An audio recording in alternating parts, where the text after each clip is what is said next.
गेला असतास कुठे काय इकडे खा तू खा तू आमच्या विण्याच्या स्टॉलवरून नाश्ता घेऊन मी पोचले आशूकडे.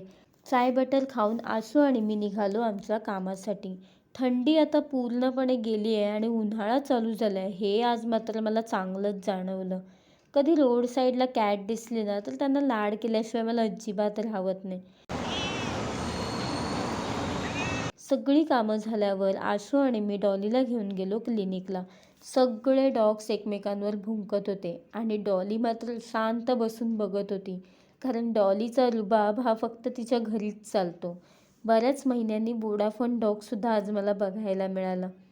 आज प्रियाताईने मात्र जाम रडवले, कारण किलोभर कांदे ती माझ्या समोर कापत होती. मग आशू आणि मी थोडा वेळ राऊंड मारायला बाहेर गेलो आणि घरी आल्यावर मस्त गरम गरम बिर्याणीवर ताव मारला. दिवसभर उन्हात फिरून माझं डोकं जरा जामच दुखत होतं, म्हणून घरी पोचल्यावर गोळी घेतली आणि मग मी गेले झोपायला. तर असा होता माझा आजचा दिवस. Bye bye.